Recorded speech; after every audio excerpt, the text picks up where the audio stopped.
وما آتاكم الرسول فخذوه وما نهاكم عنه فانتهوا واتقوا الله إن الله شديد العقاب. السلام علیکم ورحمۃ اللہ وبرکاتہ. نحمده ونصلی علی رسولہ الکریم. اشہد ان لا الہ الا اللہ وحدہ لا شریک لہ واشہد ان محمدا عبدہ ورسولہ. اما بعد. اصول تخریج شروع کرنے سے پہلے تخریج کے متعلق چند ابتدائی اور بنیادی چیزیں. لفظ تخریج کا لغوی معنی. لفظ تخریج یہ خرج یخرج سے مصدر ہے جس کا معنی نکالنا اور ظاہر کرنا ہے. اصطلاحی تعریف. حدیث کے اصل ماخذ کا بیان اور اس کے مختلف طرق پر بحث کرتے ہوئے اس پر صحت و ضعف کے اعتبار سے حکم لگانا. یاد رہے کسی حدیث کا صرف اصل ماخذ بیان کر دینا یہ صرف حدیث کی نسبت بتانا ہے، یہ تخریج نہیں کہلائے گا. مثلا آپ کہیں جی یہ حدیث ابو داود میں ہے تو یہ تخریج نہیں ہے، یہ نسبت آپ بیان کر رہے ہیں کہ اس حدیث کی نسبت فلاں کتاب کی طرف ہے. گویا تعریف میں تخریج کے 3 ارکان ہیں. 3 ارکان ہوں گے تب تخریج ہوگی. اگر ایک بھی نامکمل ہوگا تو تخریج نہیں ہوگی. پہلا، حدیث کا اصل ماخذ تلاش کرنا. نمبر 2، سندوں کو جمع کر کے ان کی اور متن حدیث کی تحقیق کرنا.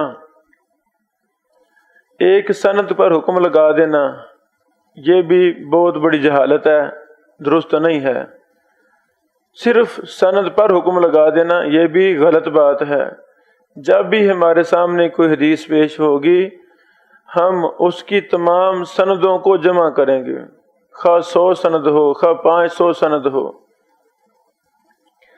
سکتا ہے 10 سندیں جو میرے سامنے ہیں یہ ضعیف ہوں تو 11ویں صحیح ہو. عام سنن اربع وغیرہ میں ضعیف ہوں سندیں، سنن کبری بہقی کسی اور کتاب میں اس کی صحیح سند یا حسن درجے کی سند مل جائے. تو جب ہم زیادہ سندوں کو دیکھیں گے پھر سندوں کا ضعف کیسا ہے، کس درجے کا ہے. اگر ضعف زیادہ ہے، کذاب وضاع راوی ہے، متروک راوی ہے، متهم بالکاذب منکر الحدیث راوی ہے، تو سخت ضعف کی روایات سندیں کٹھی ہو جائیں زیادہ سے زیادہ وہ حسن لغیری نہیں بنتی.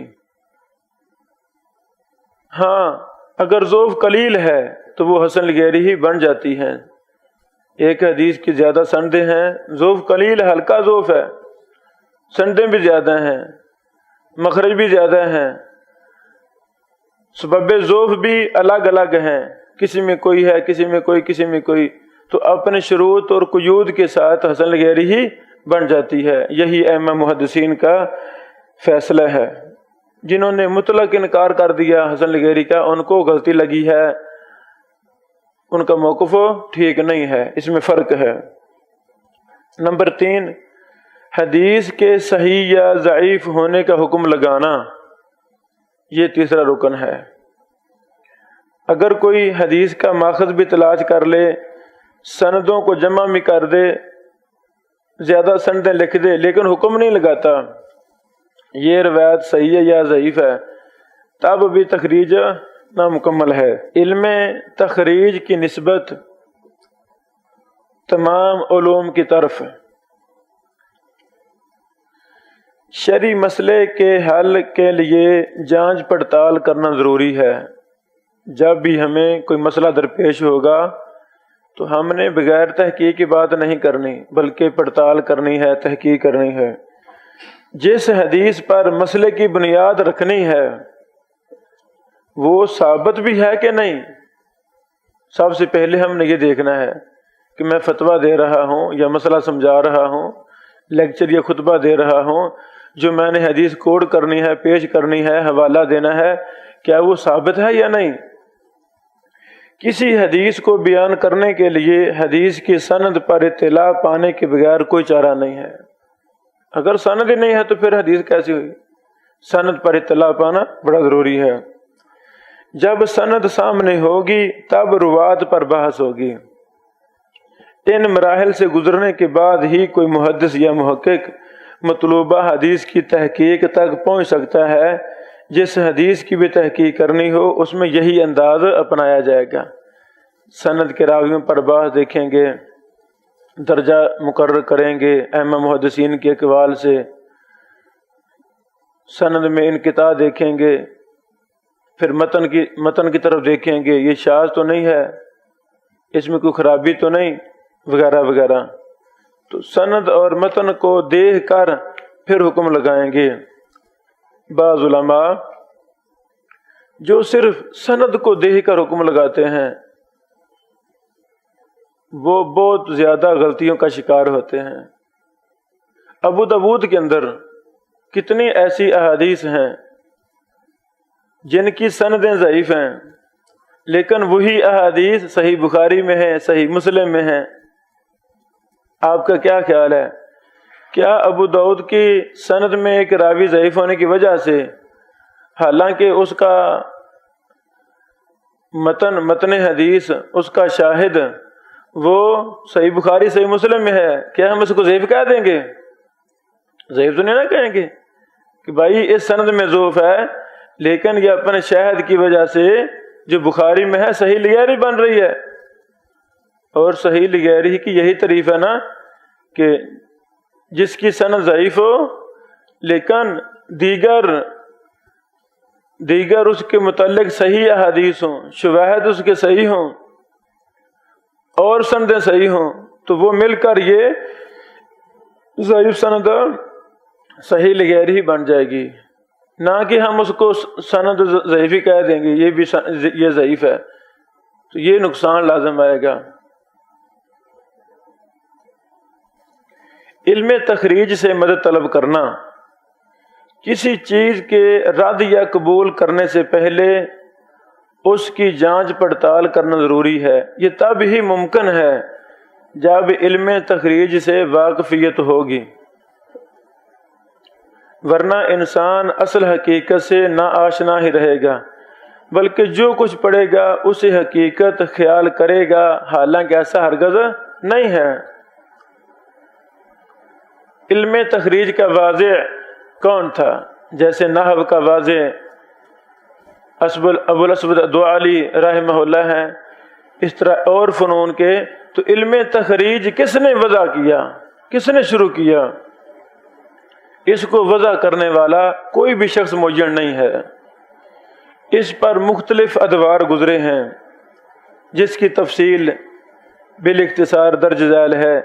زمانہ نبوی صلی اللہ علیہ وسلم میں اس فن کی کوئی ضرورت نہیں تھی، کیونکہ صحابہ کرام نے قرآن و حدیث کو براہ راست رسول اللہ صلی اللہ علیہ وسلم سے لیا، اور صحابہ کرام تمام کے تمام ثقہ عادل تھے۔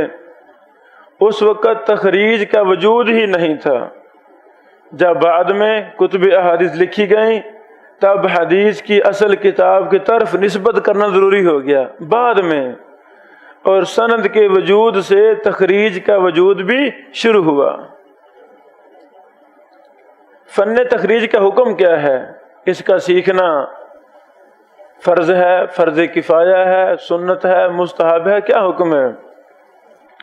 علم تخریج کا سیکھنا فرض کفایہ ہے، اور ہر اس شخص پر فرض عین ہے جس کا تعلق حدیث، تفسیر، فقہ اصول یا کسی بھی فن سے ہو، جتنے بھی دینی فنون ہیں، جو شخص وہ پڑھا رہا ہے ان کا ماہر ہے، تو اس کو فن تخریج کا بھی ماہر ہونا بڑا ضروری ہے،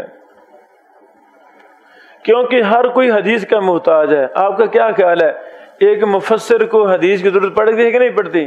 پڑتی ہے۔ ایک نحوی ہے، نحوی، کیا وہ حدیث سے مستغنی ہو سکتا ہے؟ نہیں، اس نے اپنے اصولوں کو ثابت کرنے کے لیے اس نے مثالیں دینی ہیں، تو مثالیں کہاں سے لائے گا؟ قرآن مجید یا حدیث سے لائے گا۔ ہم دیکھتے ہیں کتنے نحوی ان کو حدیث کا پتہ نہیں ہوتا، جانتے ہیں تخریج کیا ہے، تحقیق کیا ہے، ان کو پتہ نہیں ہوتا، اور وہ اپنے کتابوں میں جھوٹی من گھڑت روایات پیش کر دیتے ہیں۔ تو وہی طلبہ پڑھتے ہیں، کتاب پڑھنے والے قاری پڑھتا ہے وہ مثالیں جھوٹی روایات نحو کی کتابوں میں، اور وہی آگے بیان کرنے شروع کر دیتا ہے۔ نقصان ہوا کہ فائدہ؟ ایسے فقہ ہے یا اصول فقہ ہے، یہ جی شیخ صاحب اصول فقہ میں بڑے ماہر ہیں، فقہ میں ماہر ہیں، تو کیا وہ حدیث میں ماہر ہیں؟ حالانکہ ہونا تو یہ چاہیے تھا کہ جو بھی دینی علوم میں ماہر ہے کسی فن میں بھی، وہ فن تخریج، فن تحقیق میں ضرور ماہر ہو۔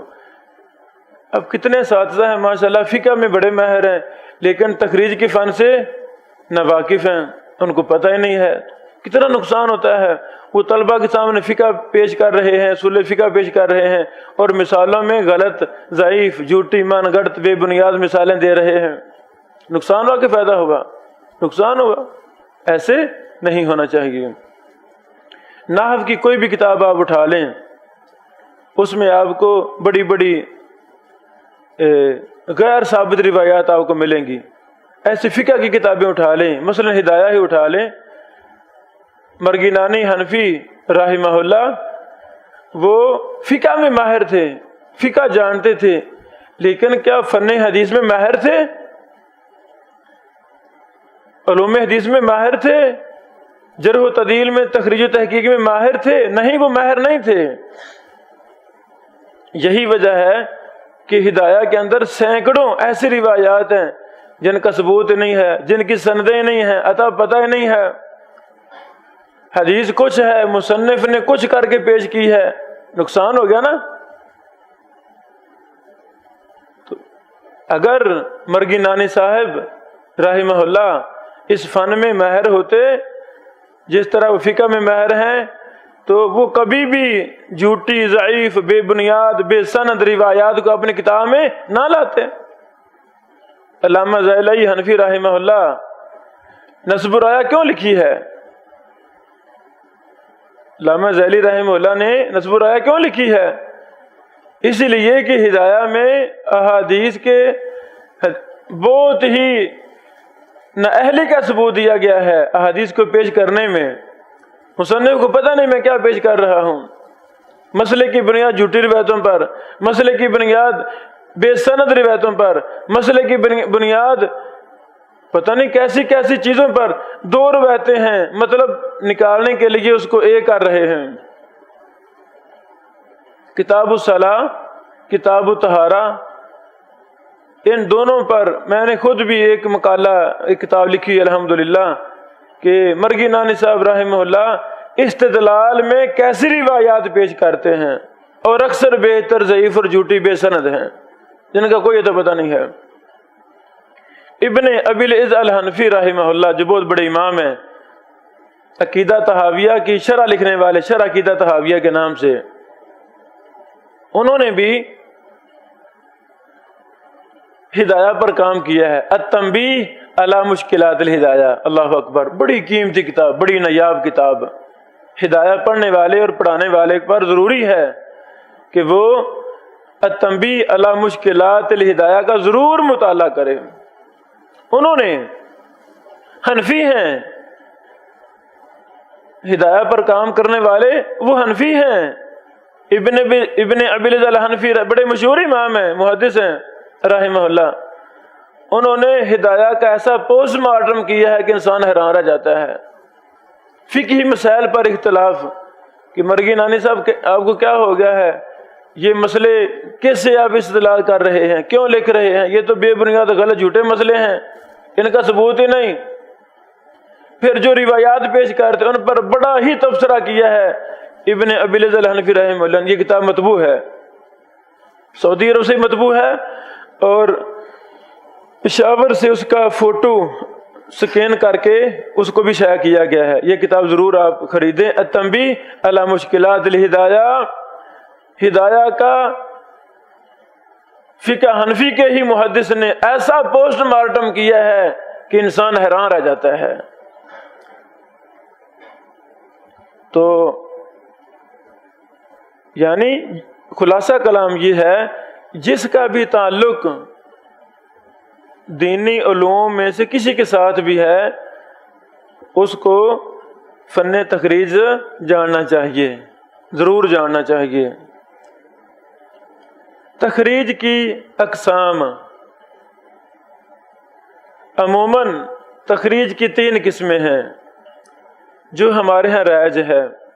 ابھی ایک طالب علم مجھ سے سوال کر رہا تھا کہ مختلف علماء کے مختلف انداز ہیں تخریج کرنے کی، کوئی کس طرح کر رہا ہے، کوئی کس طرح، کوئی کس طرح، ایسے ہی نا؟ تو عموماً جو اکثر ہمیں دیکھنے کا موقع ملتا ہے وہ تخریج 3 طرح کی ہے۔ پہلی مفصل تخریج،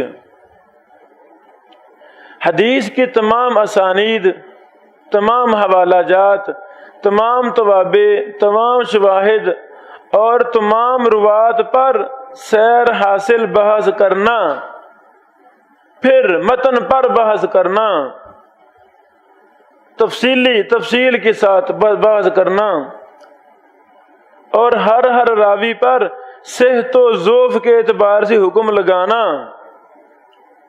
جیسے امام ناصر الدین البانی رحمہ اللہ کی کتب الصحیحہ، الضعیفہ، ارواء الغلیل، اور شیخ ابو اسحاق الحوینی حافظہ اللہ کی کتب مثلا بذل الاحسان وغیرہ ہیں، اس سے مکمل تشفی ہو جاتی ہے۔ ایک حدیث کی تخریج میں خواہ 100 صفحہ لکھنا پڑے، خواہ 1000 صفحہ لکھنا پڑے، جتنے بھی سندیں ہیں ان کا مکمل احاطہ، مکمل راویوں پر بحث، مکمل توابع پر بحث، مکمل شواہد پر بحث، پھر متن پر بحث، پھر ہر راوی پر بحث، پھر سلف سے خلف کے ائمہ محدثین نے کیا حکم لگایا ان پر بحث، پھر ساری چیزوں کا خلاصہ آخر میں اپنی تحقیق، یہ روایت کیا ہے، صحیح ہے یا ضعیف ہے۔ اسے کہتے ہیں مفصل تخریج، اس سے تشفی ہوتی ہے۔ مختصر تخریج دوسری قسم، حدیث کی مختصر تخریج کرنا، اس میں چند حوالے لکھے جاتے ہیں اور سند پر مختصر حکم لگایا جاتا ہے۔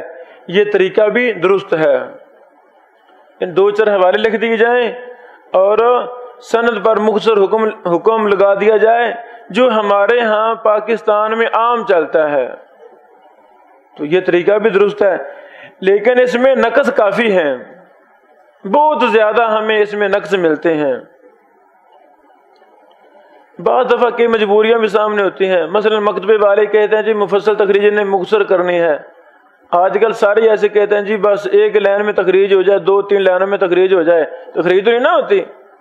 یہ تاجر قسم کے لوگ وہ شرطیں لگاتے ہیں جی آپ نے ایسی تحقیق کرنی ہے، مجبوری بن جاتی ہے۔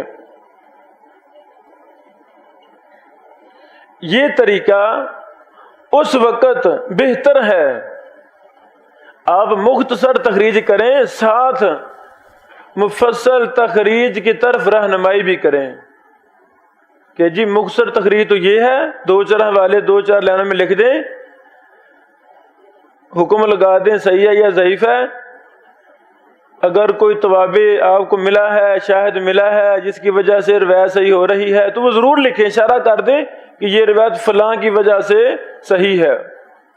علت اگر ہے، علل ہے، ان کی طرف اشارہ کرنا ضروری ہے کہ فلاں کی وجہ سے یہ روایت ضعیف ہے، لیکن ساتھ لکھنا چاہیے کہ اس کی مفصل تخریج فلاں کتاب میں ہے، مثلا اخرج ابو داود وابن ماجہ والحدیث صحیح وانظر تفصیلہ الصحیحہ یا وانظر تفصیلہ الضعیفہ اگر ضعیف ہے، یعنی تاکہ پڑھنے والا چاہتا ہے کہ میں تمام سندوں پر بحث دیکھوں، تو جس کسی محدث نے سلف سے خلف تک اس حدیث پر صحیح بحث کا حق ادا کیا ہے، تو پھر جب ہم لکھیں گے اس کے ساتھ کہ مفصل بحث وہاں دیکھ لیں، تو فوراً وہ قاری اصل بحث، اصل کتاب مفصل تخریج والی نکال کر اس سے مزید فائدہ حاصل کر لیتا ہے۔ الاصلاح، حافظ محمد گوندلوی رحمہ اللہ جو بہت بڑے محدث اور امام تھے، ان کی کتاب ہے الاصلاح۔ یہ ہم نے اس پر ہماری تخریج اور تحقیق ہے، وہ مطبوع ہے، 3 حصے تھے۔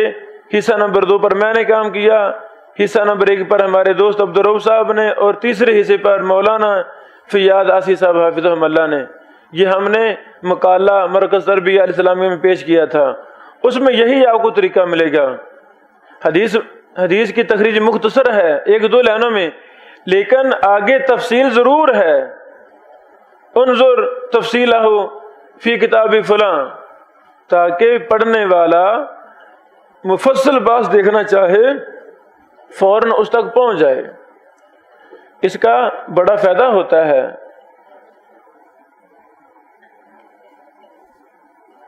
تیسرا ہے قاصر تخریج۔ قاصر، اس سے مراد تخریج کا وہ طریقہ ہے جس میں صرف چند کتب حدیث کے حوالے لکھے جاتے ہیں، 2-3 حوالے لکھ دیے، مثلا اخرج ابو داؤد و ترمذی، یہ لکھ دیا بس، اسے کہتے ہیں قاصر تخریج، ادھوری تخریج۔ اگرچہ فائدے سے یہ طریقہ بھی خالی نہیں ہے، بھائی ہمیں یہ تو پتہ چلا نا یہ روایت ابو داؤد ترمذی وغیرہ میں ہے، یہ تو پتہ چلا نا، فائدہ تو ہوا نا کچھ نہ کچھ، کچھ نہ ہونے سے کچھ ہو گیا۔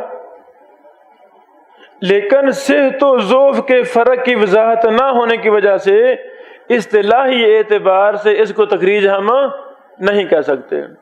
کتنی کتابیں مارکیٹ میں شائع ہو چکی ہیں، ان کے اندر بس حوالے لکھ دیے گئے ہیں، یہ جی مخرج ہے، تخریج فلاں نے تخریج کر دی ہے، تو صرف حوالے لکھنے کو تخریج نہیں کہتے۔ تخریج میں ایک رکن یہ بھی ہے کہ اس کی صحت و ضعف پر حکم لگایا جائے، یہ صحیح ہے یا ضعیف ہے۔ بعض تجارت پیشہ مکتبوں نے آج کل اسی طریقے کو اختیار کیا ہوا ہے۔ ایسے لوگ صحت و ضعف کا اہتمام ماہر فن جرح و تعدیل سے نہیں کرواتے ہیں۔ مکتبے بھی دیکھتے ہیں کہ جو تھوڑے پیسے لے کر ہمیں تخریج کر دے گا ہم اسے کرواتے ہیں، معمولی کام نہیں، بہت اہم کام ہے۔ جو مستند علماء ہے اس فن میں، انہی سے کام کروایا جائے، تاکہ قارئین جب حدیث کا مطالعہ کریں، کتاب کا مطالعہ کریں، تو ان کو اوتھینٹک چیز ملے۔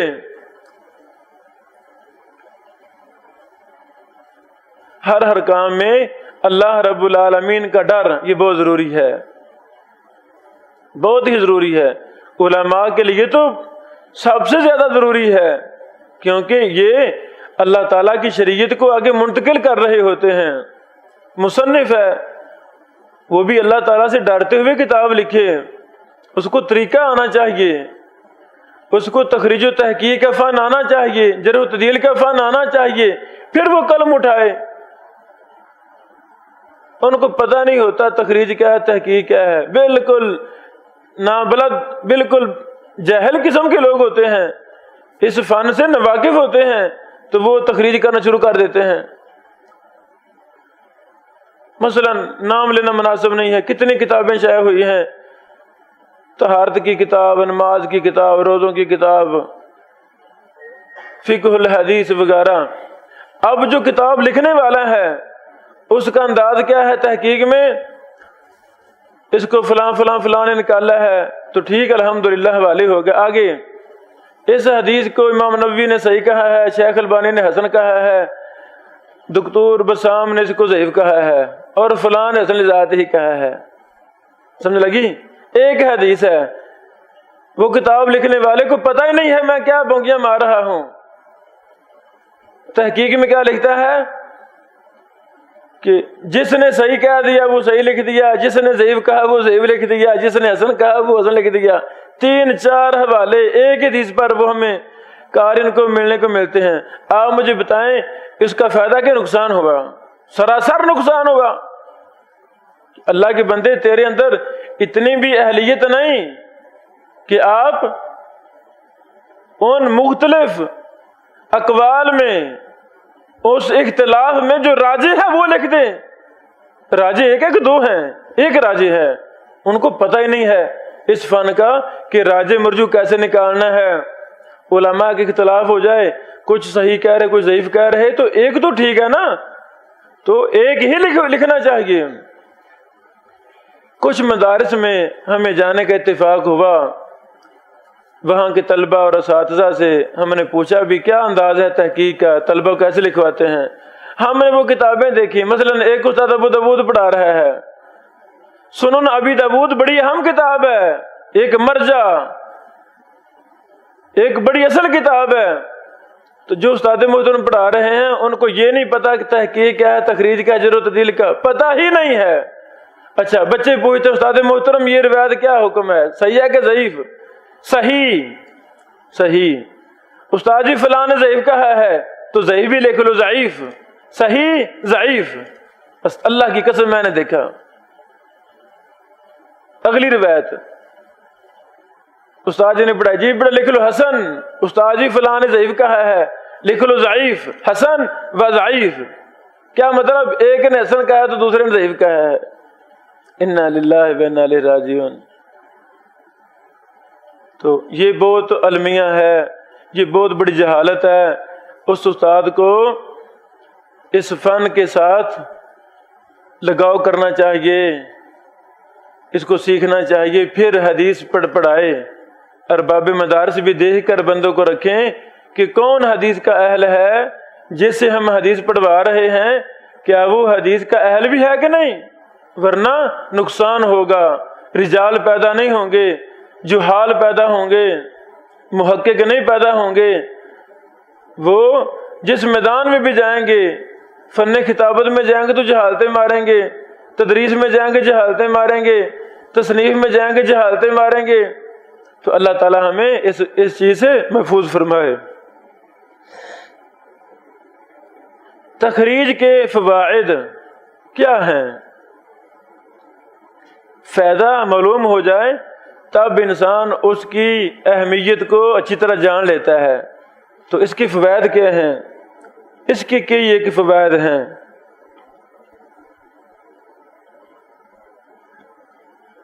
تخریج کے فوائد بہت زیادہ ہیں، کیونکہ سنت کے خزانے کی طرف رسائی اس کے بغیر ممکن نہیں۔ میری اس بات پہ غور کرنا، خوش قسمت ہے وہ انسان۔ کیا آپ خوش قسمت بننا چاہتے ہیں؟ انشاءاللہ، کیوں نہیں۔ خوش قسمت ہے وہ انسان جو تخریج و تحقیق، جرح و تعدیل، حدیث، علوم حدیث کو اپنا مشغلہ بنا لیتا ہے۔ اس سے وہ دیگر ہم عصر اہل علم پر فائق ہوتا ہے، اللہ اس کو بلند درجہ عطا فرماتے ہیں، اور ایک عرصے کے بعد وہ محدثین کے زمرے میں شمار ہونا شروع ہو جاتا ہے۔ اللہ اکبر۔ اور عوام، خواص، اہل علم، پبلک، تمام کا ایسا آدمی مرجع بن جاتا ہے۔ کسی استاد محترم کو روایت پیش کرنی ہے درس میں، سبق میں، لکھنے میں، مصنف کو، اس کو تو پتہ نہیں ہے، وہ کس کو فون کرے گا؟ جو حدیث کا ماہر ہے۔ پبلک بھی اسے فون کرے گی، تو وہ اس کا ذوق ہے، ماشاءاللہ تحقیق کر رہا ہے، تخریج کر رہا ہے، جرح و تعدیل، علوم حدیث دیکھ رہا ہے، شرح حدیث کی دیکھ رہا ہے۔ لوگ اتنے زیادہ سوال کریں گے اس سے اسی فن میں، وہ آخر کار اللہ تعالیٰ اس کو محدث بنا دیں گے۔ اللہ اکبر۔ تو یہ انسان خوش قسمت ہوا کہ نہ ہوا؟ جو کوئی نحو میں نحوی ہے، نحو کا ماہر ہے، اس سے لوگ زیادہ فائدہ نہیں اٹھاتے۔ پبلک کو کیا غرض ہے؟ جن علماء کو نحو سے ذوق نہیں، ان کو کیا غرض ہے؟ ان کو فون کرنا سالوں میں ایک آدھ دفعہ کبھی کسی نے، وہ بھی کسی استاد نے جس کو کوئی ڈاؤٹ ہوگا، ورنہ کوئی مسئلہ نہیں۔ تو حدیث کے تو ایک ایک دن میں 100 ہمیں فون آتے ہیں، نحویوں سے اتنا رابطہ نہیں ہوتا، کیونکہ وہ ایک خاص فن ہے، سارے علماء اس کو جانتے ہیں۔ ہاں جہاں کہیں بریکی ہو، دقیق مسئلہ ہو، سمجھ نہ لگے، پھر نحوی سے رابطہ ہو جاتا ہے کہ محترم اس پر آپ کی کیا رائے ہے، کچھ اختلاف ہمیں نظر آ رہا ہے۔ تو لوگوں کے مسائل فتویٰ دینا، لوگوں کی رہنمائی کرنا، تو یہ تو ایک ایک لمحے ہمیں چیزیں پیش آتی ہیں۔ تو اس لیے وہ خوش قسمت ہے جس کا مشغلہ حدیث اور علوم حدیث بن جاتا ہے، اللہ تعالیٰ اس کو محدث اور امام بنا دیتے ہیں۔ اللہ تعالیٰ ہم سب کا شمار انہی برگزیدہ لوگوں میں فرمائے، ہمارا بھی جینا مرنا اوڑھنا بچھونا حدیث اور علوم حدیث بن جائے۔ اس کا بہت فائدہ ہے، بڑی لذت ہے، بڑا ایمان ہے۔ یعنی کتنا خوش قسمت ہے وہ آدمی جو 24 گھنٹے رسول اللہ صلی اللہ علیہ وسلم کی فرامین کو ہی دیکھتا جا رہا ہے، کبھی حدیث کی شرح کر رہا ہے، کبھی متن پر بحث کر رہا، کبھی سند پر بحث کر رہا، کبھی صحت و ضعف پر بحث کر رہا، کبھی غریب الحدیث پر بحث کر رہا، کبھی حدیث کو تلاش کر رہا، کبھی حدیث پر محدثین نے ابواب کیا قائم کیے ان کو جمع کر رہا، غور و فکر کر رہا، استنباط کر رہا، اجتہاد کر رہا، فقہی مسائل اخذ کر رہا۔ کتنا خوش قسمت ہے وہ آدمی۔ تو محدث کی تعریف یہی ہے جس کا مشغلہ حدیث اور علوم حدیث بن جائے۔ اللہ تعالی ہمیں اسی میں شمار فرمائے۔ تخریج کے فوائد۔ حدیث کے اصل مصدر کی معرفت، پہلا فائدہ۔ 2، ایک حدیث کی کئی ایک سندوں کا جمع ہو جانا۔ 3، صحیح اور ضعیف ہونے کے اعتبار سے سند کی حالت کی معرفت۔ سندیں تو لاکھوں ہیں، ہمیں کیا فائدہ؟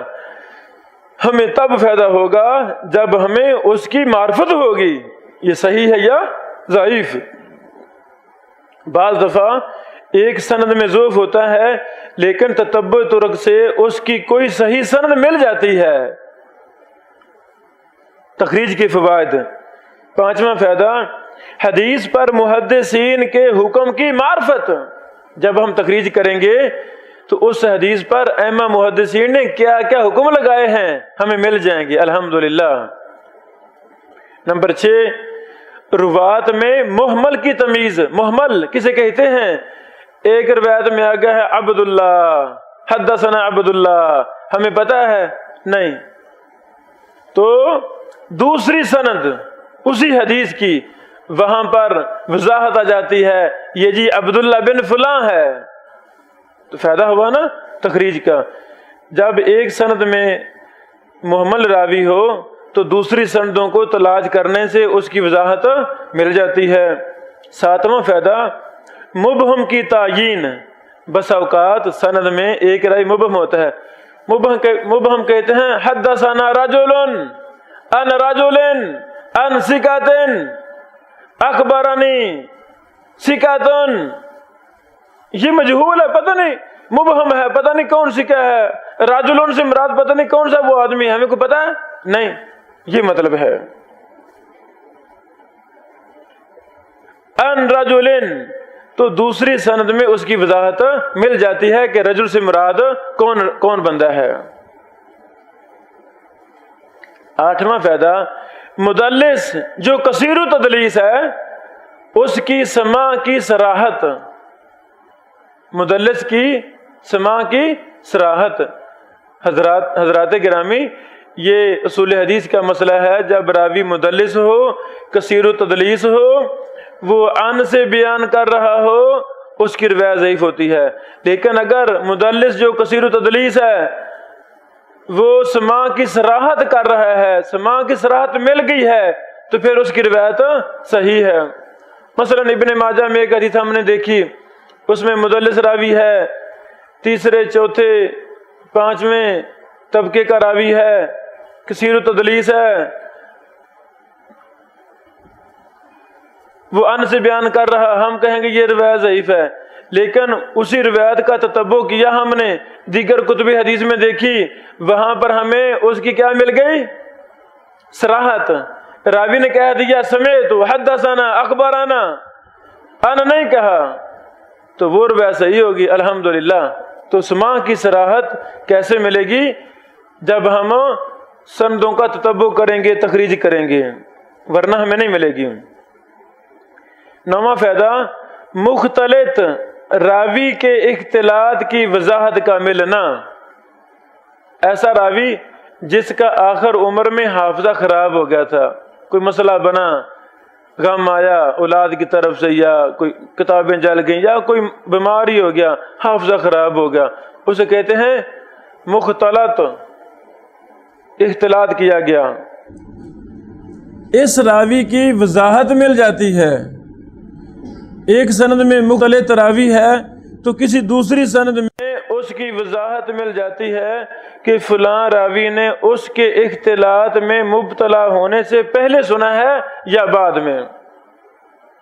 مختلط راوی جو اختلاط کا شکار ہو گیا تھا، حافظہ اس کا خراب ہو گیا تھا، وہ اگر اختلاط سے پہلے کی روایت اس سے مروی ہے، شاگرد اختلاط سے پہلے بیان کر رہا ہے تو روایت ضعیف ہے، صحیح ہے۔ اگر اختلاط کے بعد بیان کر رہا ہے تو روایت ضعیف ہے۔ اللہ اکبر۔ اہم محدثین نے اس فن پر بھی مستقل کتابیں لکھی ہیں۔ ابن القیال رحمہ اللہ نے الکواکب والنیرات لکھی ہے۔ کون کون سے راوی مختلط ہیں، اختلاط کرنے والے ہیں، اور جن کے حافظے خراب ہو گئے تھے، کام خراب ہو گیا تھا، تو ان پر مستقل کتاب ہے، اور بھی کئی کتابیں ہیں۔ پھر لکھا ہے کہ فلاں تاریخ کو فلاں سن کو اختلاط ہوا تھا، اور اختلاط سے پہلے فلاں فلاں شاگرد بیان کرتے ہیں اور بعد میں فلاں فلاں شاگرد بیان کرتے ہیں۔ اس پر میں نے بھی ایک کتاب لکھی تھی عربی کے اندر۔ 10واں فائدہ، حدیث میں نقص اور زیادتی کی وضاحت۔ کسی سند میں راوی زیادہ آ رہے ہیں، کسی حدیث کے متن میں اضافے آ رہے ہیں، متن حدیث ہمیں اور مل رہا ہے، رسول اللہ صلی اللہ علیہ وسلم کی فرامین، نبی علیہ السلام کے فعال تقاریر وہ ہمیں لمبی لمبی مل رہی ہے، فائدہ ہوا نا۔ کتنی روایتیں ہیں جو بخاری میں مختصر ہیں لیکن مسلم میں بڑی لمبی تفصیلات ہیں، اور کتابوں میں تفصیلات ہیں، تو ہمیں اسی بہانے رسول اللہ صلی اللہ علیہ وسلم کے فرامین کو زیادہ سے زیادہ تفصیل کے ساتھ ملنے کا موقع ملتا ہے۔ 11واں فائدہ، 11واں، بعض دفعہ جس لفظ کو تلاش کیا جا رہا ہے وہ کئی احادیث میں موجود ہے، تو اس حالت میں تمام حوالہ جات کو اصل ماخذ سے تلاش کیا جائے، تب اس اصل مقصود تک پہنچا جا سکتا ہے۔ 12واں فائدہ، جو شخص اپنا وقت حدیث کو تلاش کرنے، اس کی تحقیق و تخریج و تشریح کرنے میں گزارتا ہے، وہ لوگوں میں ممتاز ہو جاتا ہے اور مستقبل میں محدث کے نام سے یاد کیا جاتا ہے۔ اللہ اکبر۔ جیسے شیخ البانی رحمہ اللہ حدیث کا ہی بچھونا اوڑھنا بچھونا تھا، ابن حجر اسقلانی رحمہ اللہ، کتنے محدثین ہیں، ہم کیوں کہتے ہیں محدث؟ ان کا اوڑھنا بچھونا حدیث تھا، حدیث کی خدمت کی، اللہ تعالیٰ نے ان کو یہ لقب دے دیا، یہ جی محدث ہیں، یہ شیخ الاسلام ہیں، یہ امام ہیں۔ مشہور محدث اور محقق فضیلت الشیخ عبدالرؤف بن عبد الحنان بن حکیم اشرف سندو حافظہ اللہ، یہ ضلع قصور کے بائی پھیرو کے ساتھ ایک گاؤں ہے چھوٹا سا، سندو کلاں، وہاں کے رہنے والے ہیں۔ پہلے لمبا عرصہ شارجہ میں رہے، اب 5-6 سالوں سے کویت میں ہیں، اور بہت بڑے محدث ہیں۔ اردو کے اندر، عربی کے اندر ان کی کئی کتابیں مطبوع ہیں۔ القول المقبول فی تخریجی و تحقیقی و شرح صلاۃ الرسول، آپ نے کتاب دیکھی ہوگی۔ القول المقبول بڑی مفید ہے، کافی ضخیم کتاب ہے، 1000 صفحے کے قریب ہے۔ وہ ساری کی ساری صلاۃ الرسول کی تخریج اور تحقیق ہے، جو ہمارے مولانا صادق سیالکوٹی مولانا صادق سیالکوٹی رحمہ اللہ، ان کی بڑی کتابیں ہیں. تو اس کتاب میں کئی ایک نقص تھے، کتنی ضعیف و جھوٹی روایتیں اس میں آ گئی ہیں، تو انہوں نے اس کی تحقیق کی. اور بھی الرسالہ کی تخریج ان کی، وہ بھی 2 جلدوں میں شائع ہو، نہیں 1 جلد میں شائع ہوئی ہے. اس طرح اور بھی کئی، روضۃ الناظر لابن قدامہ کی شرح اور تخریج و تحقیق 2 جلدوں میں ان کی شائع ہو گئی ہے. تفسیر ابن کثیر پر کام ہے. اردو میں ایک کتاب ان کی احناف کی چند کتب پر ایک نظر بھی بڑی کمال کتاب ہے، پڑھنے والی ہے. ایک مسنون تسمیہ، کھانے پینے وضو سے پہلے بسم اللہ ساری پڑھنی چاہیے یا مختصر بسم اللہ؟ اس میں راجح ہے صرف بسم اللہ. قرآن مجید پڑھنے سے پہلے مکمل بسم اللہ پڑھنی چاہیے، اور لکھتے وقت بھی بسم اللہ مکمل لکھنی چاہیے. اس کے علاوہ باقی جتنے بھی کام ہیں تو اس میں صرف بسم اللہ. وضو سے پہلے بسم اللہ، کھانے سے پہلے بسم اللہ، جانور ذبح کرنے سے پہلے بسم اللہ، گھر میں داخل ہوتے وقت بسم اللہ. یہی مسنون ہے. یعنی ایک ایک لفظ پر بڑی ہی محققانہ مدبرانہ بحوث اس شیخ محترم کی موجود ہے. ہمارے دوستوں میں سے ہیں، وہ لکھتے ہیں. عبدالرؤف بن عبدالحنان بن حکیم اشرف سندھو. حکیم اشرف سندھو بھی اپنے دور کے بہت بڑے عالم دین تھے، تنقیدی تھے، محقق تھے. انہوں نے بڑی کتابیں لکھی. ساری کتابیں ہی یہ غلط مسائل بیان کرنے والے فقہاء، علماء، احناف، ان کے رد پر ہیں. یہ بڑی کتاب پڑھنے والی ہیں. لکھتے ہیں تخریج کا سب سے بڑا فائدہ یہ ہے، کسی حدیث پر غلط حکم لگانے سے بچا جا سکتا ہے. مثال کے طور پر ابو داؤد یا سنن ترمذی میں ایک حدیث آتی ہے جس کی سند میں کسی راوی کے ضعیف ہونے کا حکم لگا دیا گیا جائے تو یہ درست نہ ہوگا، کیونکہ ممکن ہے سنن کبری بہقی یا مسند احمد وغیرہ میں اس ضعیف یا مدلس راوی کی کسی دوسرے راوی نے متابعت کی ہو، یا اس مدلس نے وہاں تحدیث یا سماع کی صراحت کی ہو، یا ان کتب میں یہ حدیث دوسرے طرق سے مروی ہو، یا اس کے شواہد ہوں جن کی بنا پر یہ حدیث صحیح، حسن یا کبھی ہو جاتی ہے. اس لیے بعض محققین نے کہا ہے کہ جب کوئی ایسی حدیث سامنے آئے جس کی سند ضعیف ہو تو اس حدیث کے بارے میں یہ کہنا درست نہیں ہے کہ یہ حدیث ضعیف ہے. یہ قابل غور بات ہے. بھائی آپ نے ایک سند پر حکم لگایا تو آپ کہیں حدیث ضعیف ہے؟ نہیں. یہ کہہ سکتے ہیں بھی ابو داؤد کی یہ سند ضعیف ہے، بس. حدیث ضعیف نہیں کہہ سکتے، کیونکہ ہو سکتا ہے اور سندوں میں یہ اس کی بن جائے، حدیث کی اور سندیں آ جائیں، ترک مل جائیں جیسے وہ حدیث صحیح ثابت ہو. استاد محترم شیخ زبیر لذیذ رحمہ اللہ نے سنن اربع پر جو تحقیق لکھی اس کا نام رکھا انوار الصحیفہ فی الاحادیث ضعیفہ من السنن الاربع، اور کتاب میں سندوں پر حکم لگائے ہیں. ابو داؤد کی سند پر، ترمذی کی سندوں پر حکم لگا، حدیث پر نہیں، متن پر نہیں. وہ کتنی روایتیں ہیں بخاری کی ہیں، بخاری میں متن ہیں، بخاری میں شواہد ہیں، وہ بھی وہاں پر لائے ہیں. تو نام پھر احادیث ضعیفہ تو نہیں نہ ہونا چاہیے تھا، نام ہونا چاہیے تھا انوار الصحیفہ فی الاسانید ضعیفہ من السنن الاربع، کہ سنن اربع کی ضعیف سندوں کو میں نے اکٹھا کر دیا ہے. حدیث تو نہ کہتے، جیسے یہ نقطہ میں آپ کو شیئر کر رہا ہوں. یہ بہت بڑی غلطی ہے.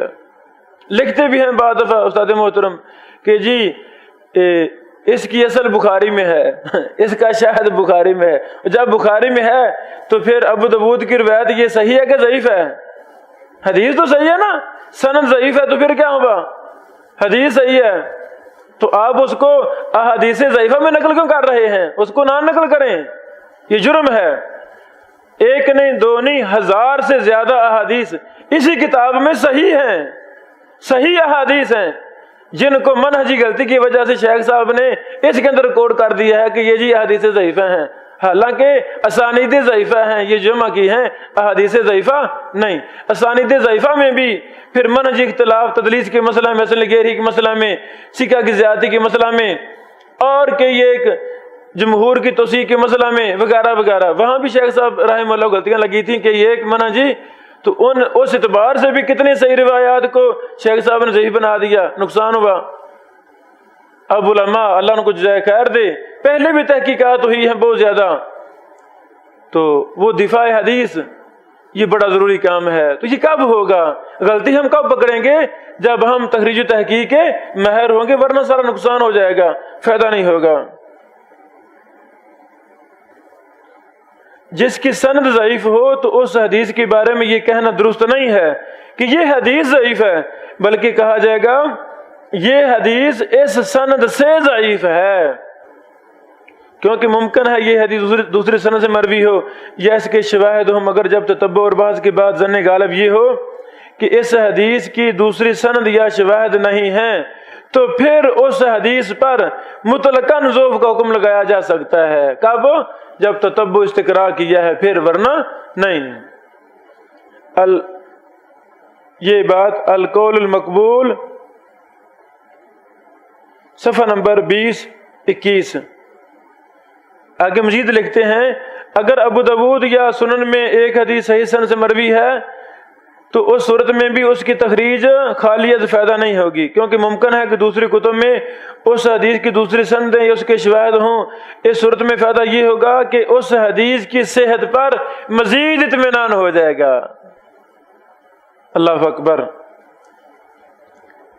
کچھ اہم کتب تخریج کا ذکر ائمہ محدثین نے سلف سے خلف تک انہوں نے کئی ایک کتب تخریج لکھی ہیں۔ کتب تخریج بہت زیادہ ہیں جن سے طالب علم یا محقق مستغنی نہیں ہو سکتا۔ جب بھی کسی حدیث کی تخریج کرنی ہے تو کتب تخریج کی طرف مراجعت کرنا انتہائی ضروری ہے۔ کوئی یہ نہ کہے میں نہیں کسی کو مانتا، بس میں خود تحقیق کروں گا، تو ایسا انسان غلطی کرے گا، جاہل ہے یہ۔ اپنے سے پہلوں کی تحقیقات تخریجات سے فائدہ اٹھانا بہت ضروری ہے۔ بھائی وہ ہم سے بڑے عالم تھے، ان کی بڑی نظر تھی، ان کے بڑے تجربات تھے، ہم مبتدی ہیں، ہمیں وہ علم نہیں، اتنا علم نہیں ہے۔ تو جب ہم اپنے سے پہلے محدثین کی سلف سے خلف تک ان کی تحقیقات کو دیکھیں گے، ہمیں بڑے بڑے فوائد ملیں گے۔ تو کتب تخریج کی طرف مراجعت از حد ضروری ہے تاکہ اپنے سے پہلے علماء کی محنت اور تخریج و تحقیق سے بھرپور فائدہ اٹھایا جا سکے۔ ان میں سے بعض کتابوں کے نام درج ذیل ہیں: نصب الرایا لزیلعی حنفی رحمہ اللہ، البدر المنیر لابن الملکن، المغنی عن حمل الاسفار للعراقی، الدرایا لابن حجر، التلخیص الحبیر لابن حجر، مناہل الصفا فی تخریج احادیث الشفا للسیوطی، ارواء الغلیل للالبانی، سلسلۃ الاحادیث الصحیحہ للالبانی، سلسلۃ الاحادیث ضعیفہ للالبانی، وغیرہ وغیرہ۔ آج کے درس کا خلاصہ یہ ہے، فن تخریج کی کچھ ابتدائی چیزیں ہیں بنیادی، جیسے نحو صرف کی بھی بنیادی اور ابتدائی چیزیں ہوتی ہیں۔ اس فن کی تعریف، اس فن کا واضح، اس فن کا حکم، اس کے فوائد و نقصانات، اس پر لکھی گئی اہم کتب۔ آج کا ہمارا درس ان باتوں پر مشتمل ہے۔ کل سے انشاءاللہ ہم ترک و تخریج کے اہم درس پر بحث شروع کریں گے کہ تخریج کتنے طریقوں سے کی جا سکتی ہے۔ وہ بڑا ہی اہم لیکچر ہے تاکہ ہمیں پتہ چلے کہ ایک حدیث کو کیسے تلاش کرنا ہے، تخریج کیسے کرنی ہے، تحقیق کیسے کرنی ہے۔ اگر ایک طریقہ نہیں آتا تو دوسرا نہیں آتا، تیسرا نہیں آتا، چوتھا نہیں آتا، پانچواں۔ یعنی ہم نے حدیث کو تلاش کر کے چھوڑنا ہے، تحقیق کر کے چھوڑنی ہے۔ ایک نہیں، محدثین نے کئی طریقوں سے کام کیا ہے۔ تو جب ہمارے پاس ان تمام ترک و تخریج کا علم ہوگا تو پھر حدیث کو تلاش کرنا، حکم لگانا ہمارے لیے بہت آسان ہوگا۔ اللہ ہمیں اس فن میں محنت کرنے کی توفیق عطا فرمائے۔ وآخر دعوانا ان الحمدللہ رب العالمین۔ مولاي صل وسلم